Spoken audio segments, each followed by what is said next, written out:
जिससे भी मेरा परिचय है उन सभी का कोई ना कोई वाहन है, किंतु अभी तक मैं ही वाहन की सुख से रहित हूँ। और जब अब मैं आपके पृष्ठ पर आरूढ़ हूँ तो जो आपको थोड़ा बहुत कष्ट हो रहा है वो भी कुछ समय में दूर हो जाएगा। हम मिलकर थोड़ा प्रयास करेंगे तो आप ये कार्य भली भांति सीख जाएंगे। नहीं नहीं बालक गजानन, मैं आपका भार नहीं संभाल सकूंगा।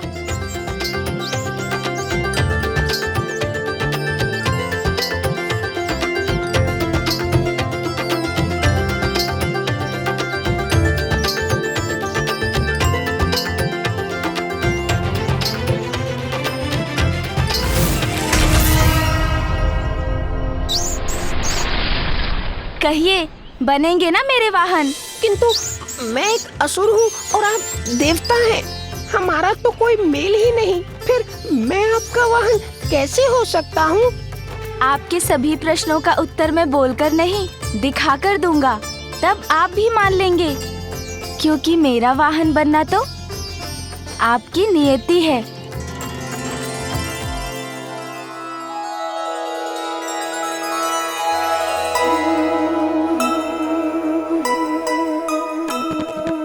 स्मृत मुशिकासुर को सुमुख दिखाए, कैसे गंधर्व से वो इस दशा को पाए।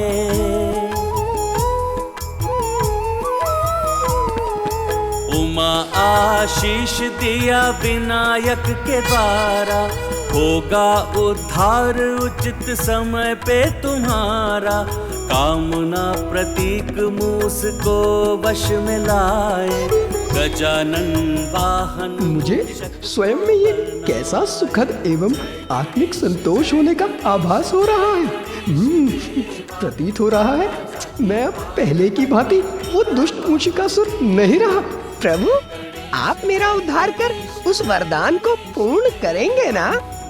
अवश्य, इसीलिए तो यहाँ आया हूँ मैं। सच्चे मन से पश्चाताप करने से सभी पाप नष्ट हो जाते हैं, इसीलिए मैं आपको पाप मुक्त करता हूँ। दोष तो किसी से भी हो सकता है, उसे सुधारने का एक अवसर तो उन्हें मिलना ही चाहिए। आपका वाहन बनकर आपकी सेवा करने से अधिक सम्मान की बात इस तुच्छ जीव के लिए और क्या होगी प्रभु? अब तुच्छ नहीं रहेंगे आप मूषिकासुर। आज से आप मेरे वाहन हैं, मेरे वाहन हैं, मेरे वाहन हैं। इसीलिए आप अजिन्य कहलाएंगे।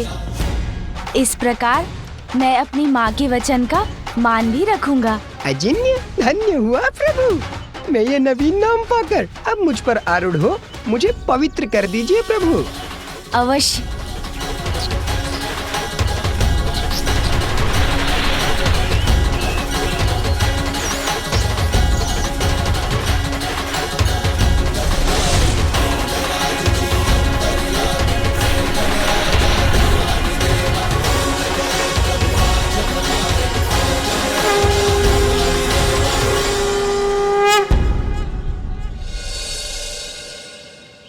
देखिए, मुझे मेरा वाहन मिल गया।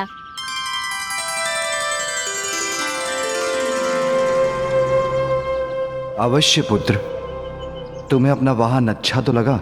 हाँ पिताश्री, मेरा वाहन बहुत अच्छा है।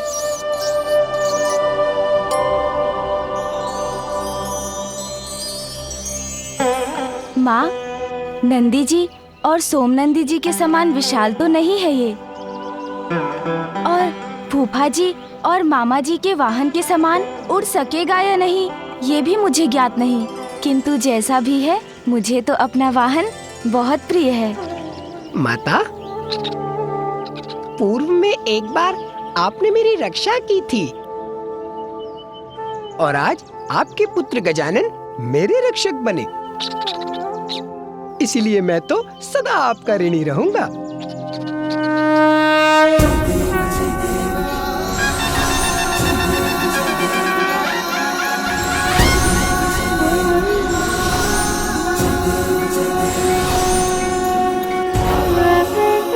प्रणाम। पुत्र, आज तुमने संसार को एक नवीन सीख दी है।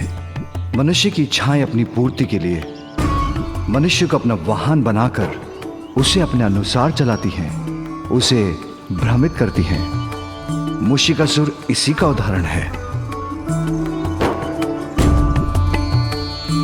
किंतु तुमने उसे छोटा कर अपना वाहन बना यह सिद्ध कर दिया है कि इच्छाओं को अपने नियंत्रण में कर लेने पर ही मनुष्य महानता प्राप्त कर सकता है। गजानन, आपने एक बार पुनः हमारी रक्षा की। आप धन्य, आपको कोटि कोटि प्रणाम।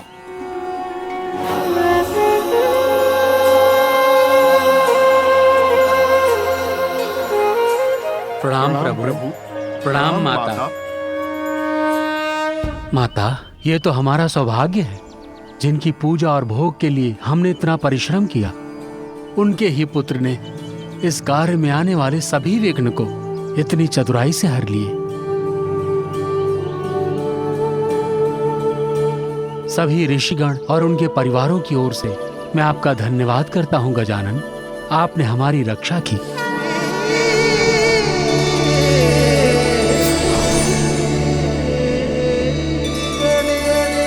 मैंने इन लड्डुओं के लिए आपको इतना दौड़ाया, तो अब मैं आपको लड्डू खिलाऊंगा मूषिकासुर जी।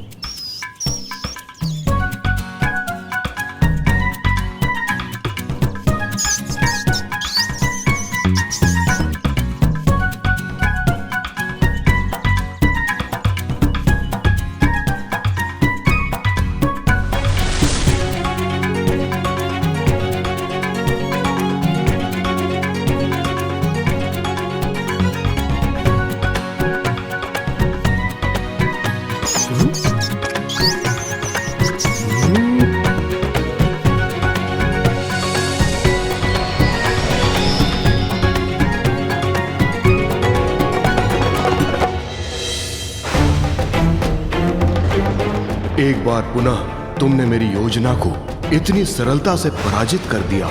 बालक गजानन, वास्तव में तुम्हारी बुद्धि और प्रतिभा अद्वितीय है। अति उत्तम मेरे वाहन मूषक जी। अब शीघ्र मुझे कैलाश ले चलिए।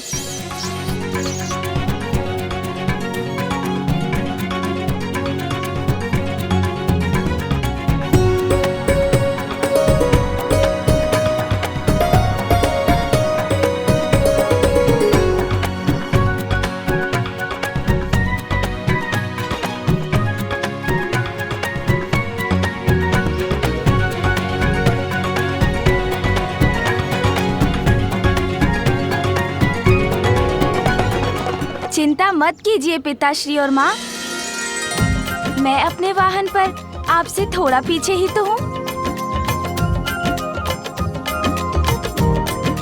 स्वामी, अंततः हमारे पुत्र गजानन को उसका वाहन मिल ही गया। उसकी गति थोड़ी कम अवश्य है, किंतु उसे पाकर हमारा पुत्र अत्यंत प्रसन्न है।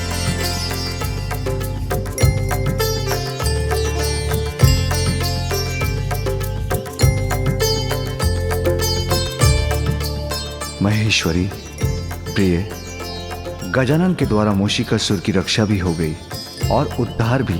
वाहन बन गया वो हमारे पुत्र का। किंतु तुम्हारी भक्त सोइनी का क्या होगा? उसका पति उसे कैसे प्राप्त होगा? स्वामी, अभी तो मूषिकासुर केवल गजानन का वाहन बना है, किंतु उसे पूर्ण रूप से सात्विक बनने में समय है, जिसके उपरांत सुवेनी को उसका यही पति सुयोग्य होकर उसे प्राप्त होगा।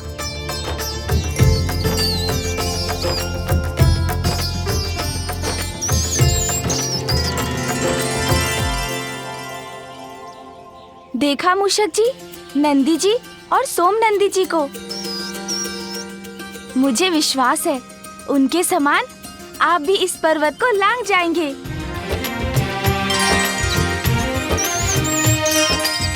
ये पर्वत, इस पर चढ़ना है मुझे।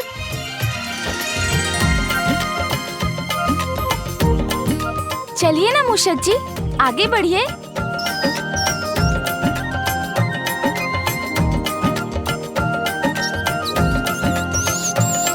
क्या हुआ मूषक जी, आगे बढ़िए। अरे देखने में ही कठिन है ये चढ़ाई। आपने देखा ना नंदी जी और सोम नंदी जी को, कितनी सहजता से उसके ऊपर चढ़ गए थे। आप भी चढ़ सकते हैं, चलिए। चिंता मत करें मूषक जी, आगे बढ़िए।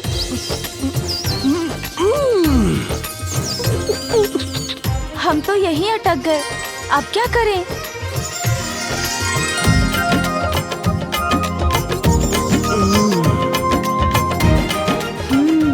कुछ ऐसा करता हूँ जिससे मूषक जी को भी कष्ट ना हो।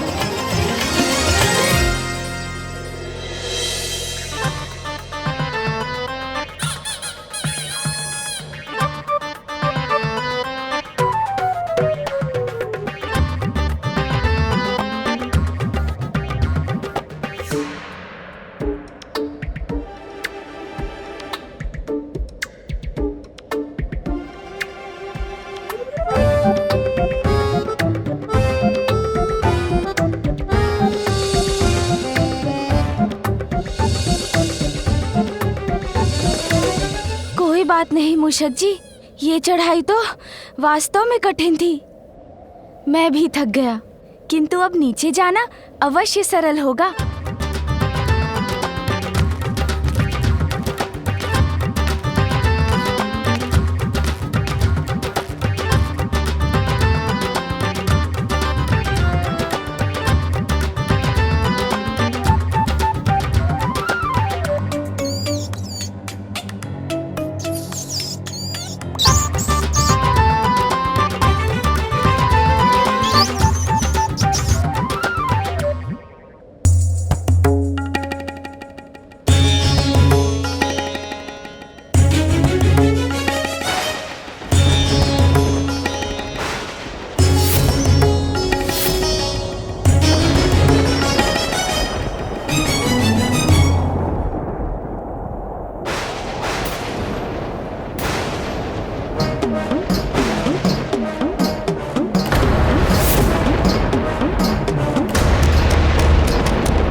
सर्वत्र बहेगा रक्त, सर्वत्र विनाश होगा। भयावह लाल रंग धारण कर ऐसा अनिष्टकारी संकेत क्यों दे रहा है आकाश?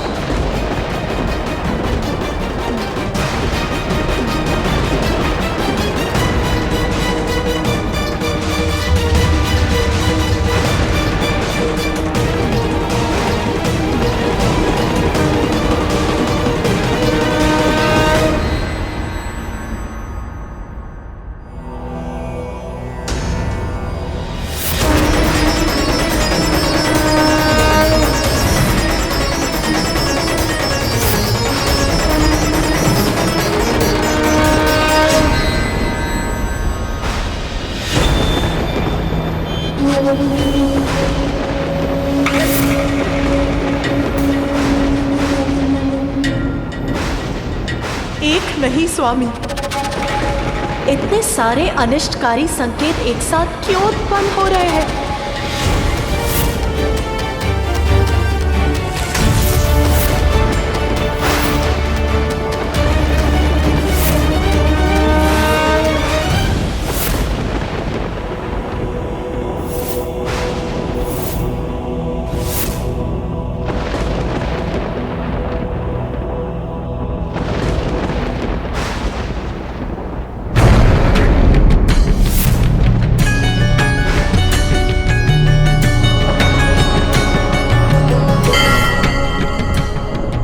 अंधकार, सर्वत्र अंधकार ही अंधकार छा जाएगा, ऐसा आभास हो रहा है मुझे, विचलित कर रहा है मुझे।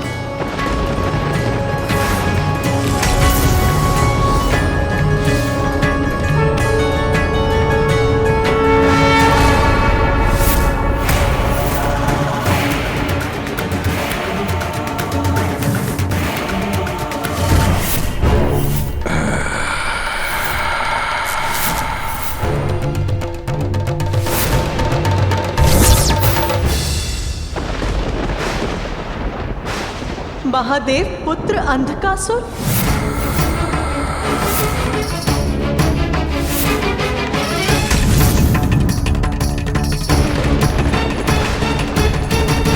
मेरे नेत्र बंद हुए तो उससे उत्पन्न अंधकार से जन्म हुआ अंधकासुर का, जिसका अंत देवता, गंधर्व, यक्ष, नाग, नारायण और स्वयं आप भी नहीं कर सकते स्वामी। वो अंधकासुर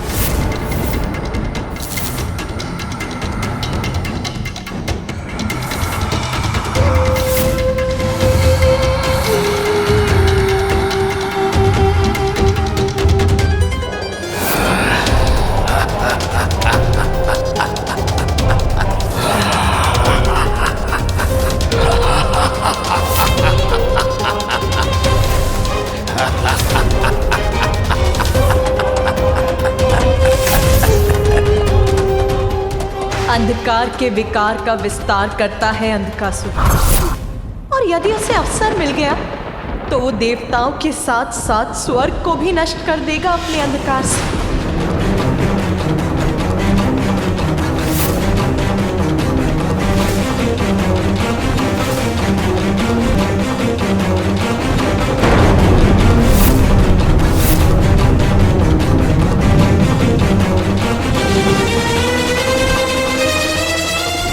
संकट के मेघ घुमर रहे हैं।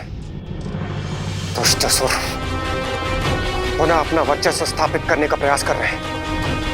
हमें शीघ्र कुछ करना होगा। विलंब उचित नहीं। शीघ्र महादेव के पास पहुंचकर इस समस्या का समाधान ढूंढना चाहिए हमें।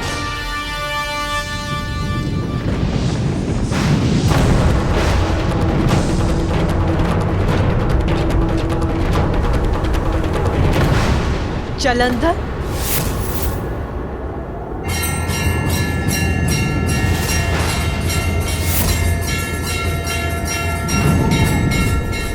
महादेव का तीसरा नेत्र खुला और उससे क्रोधाग्नि निकलकर सागर में गिरी।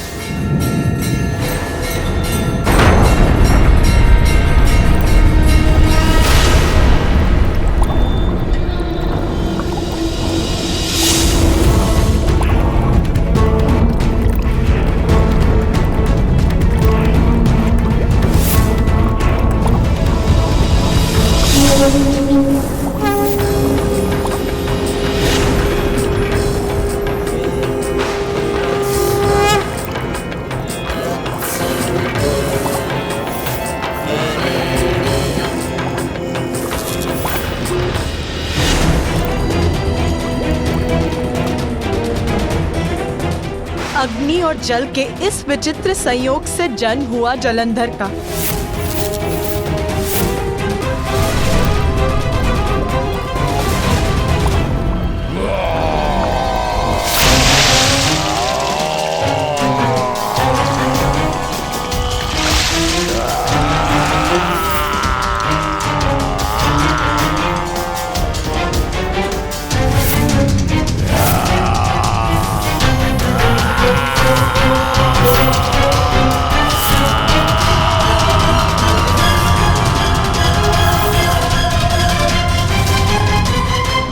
सत्य है, मेरी क्रोधाग्नि से उत्पन्न हुआ था जलंधर।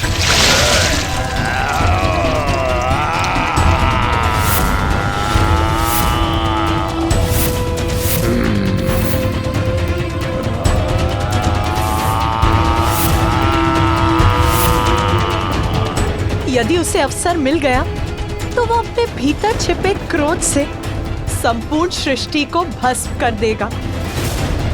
इसीलिए उसे नियंत्रित करना आवश्यक है।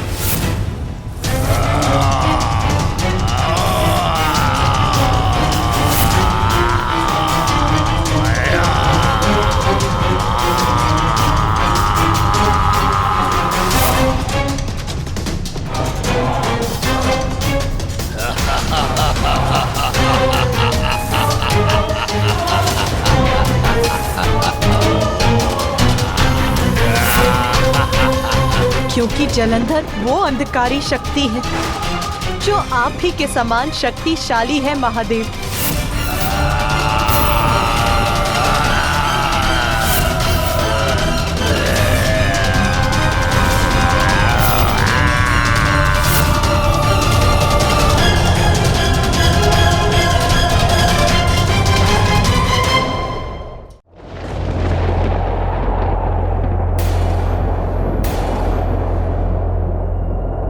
लाल पड़ गया है आकाश। अग्नि की वर्षा के साथ भयंकर बवंडर भी उत्पन्न हो रहे हैं। ये तो किसी अनिष्ट के संकेत है स्वामी। सत्य है, महासंकट हमारी ओर बढ़ रहा है और हमें शीघ्र ही उसका समाधान ढूंढना होगा।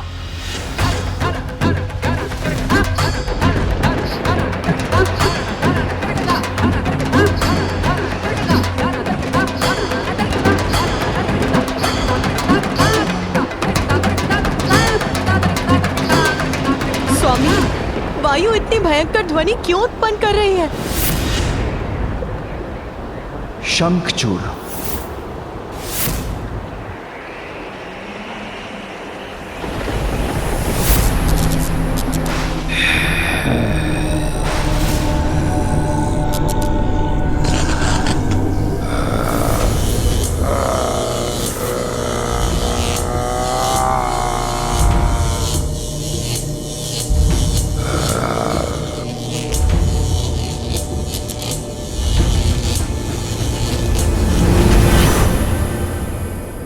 असुर शंखचूड़, जो अपनी पत्नी के कारण हम त्रिदेवों से भी अवध्य है।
माता श्री हरि नारायण भी शंखचूड़ को पराजित नहीं कर सकते, क्योंकि उसकी पत्नी का तप उसका कवच बनकर उसकी सुरक्षा करती है।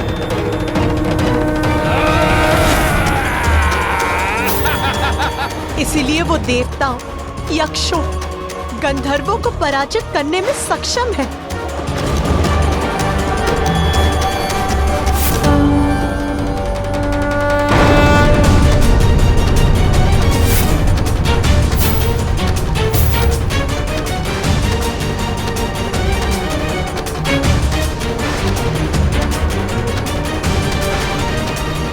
त्रिपुरासुर,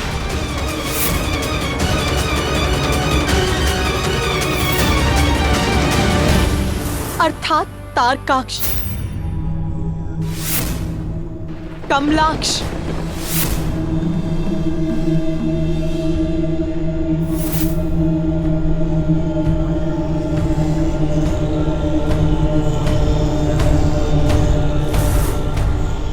विधुनमाली,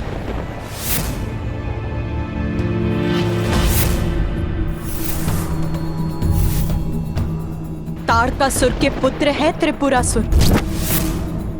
ब्रह्मदेव की तपस्या कर उनसे वरदान प्राप्त किया और उस वरदान के प्रभाव से अजय हो गए हैं ये तीनों।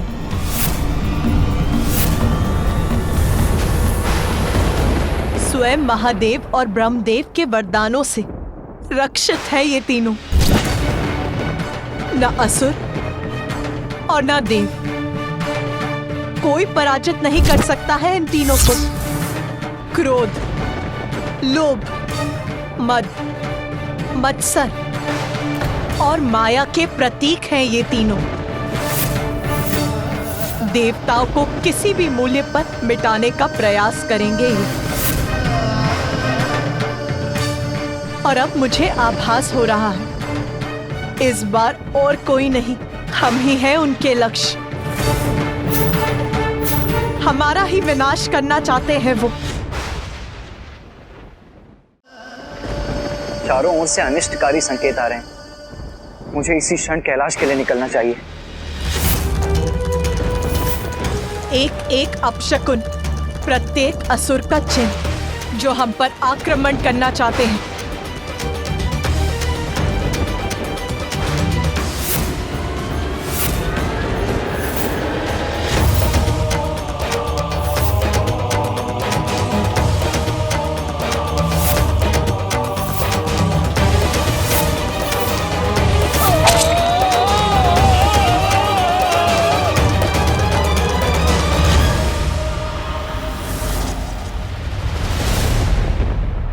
शुंभ, निशुंभ,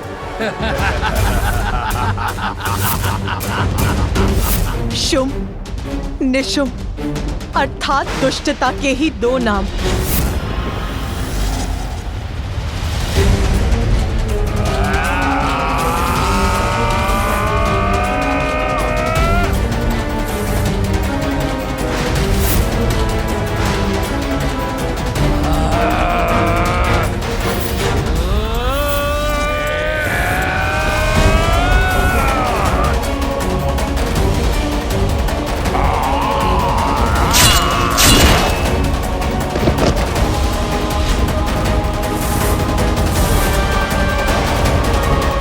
किसी भी देवता या भगवान के द्वारा इन दोनों का वध असंभव है। उसके लिए एक नवीन अत्यंत शक्तिशाली अवतार की आवश्यकता है।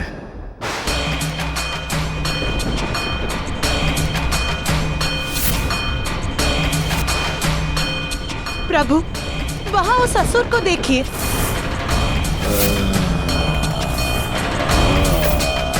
वृतासुर।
जिसका कोई वध नहीं कर सकता, कोई अस्त्र शस्त्र भी जिसको हानि नहीं पहुंचा सकता।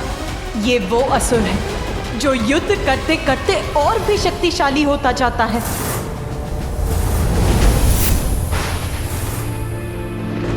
और इन सभी से भयंकर राक्षस है दुर्गम।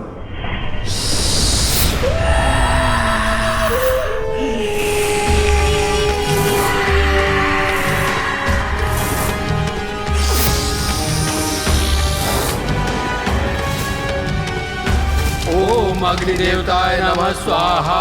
ओम वरुण देवताय नमः स्वाहा।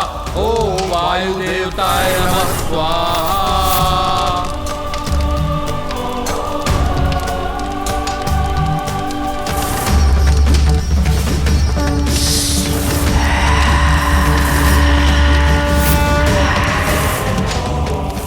तुष्टि नहीं, चतुर भी है दुर्गम। यज्ञ आदि को रोकना उसने अपना ध्येय बना लिया है। विध्वंस, सर्वत्र विध्वंस।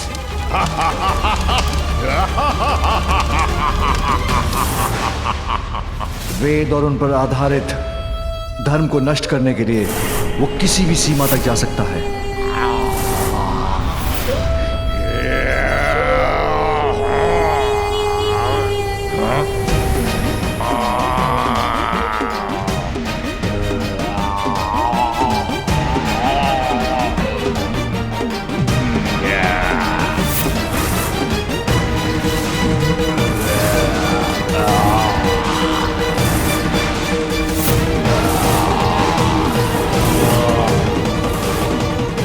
भावी विनाश को रोकने का एकमात्र उपाय है देव असुर संग्राम।